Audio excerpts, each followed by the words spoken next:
ya leo na tunataka tu teme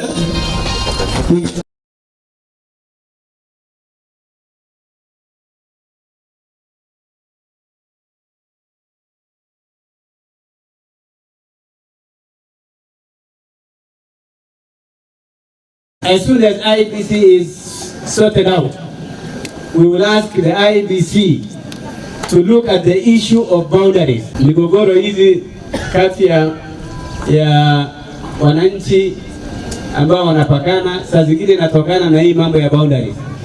Pengine sio ng'ombe peke yake.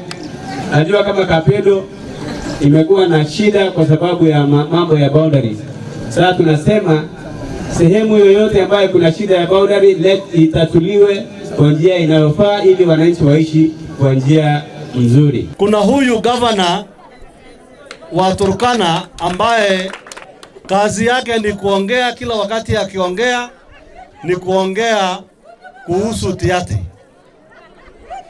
Anakuja kupiga picha hapa Suguta, anakuja hapa Kapedo kwa falls, anapiga picha kusema ati niko Turkana. Turkana gani? Nimenyamaza kwa sababu tunataka serikali kupitia hiyo tume ambaye iko na hiyo jukumu ifanye kazi yake at the right time. Lakini hii maneno ya kuja kupiga picha ati kwa waterfalls ati sasa hiyo ndio usema hiyo ni nini? Hiyo dramatization kuja kupiga picha hapa, sisi hatutaki hiyo maneno. Sisi tunaishi kwa amani na hatuna shida na jamii ya Turkana. Those are our brothers.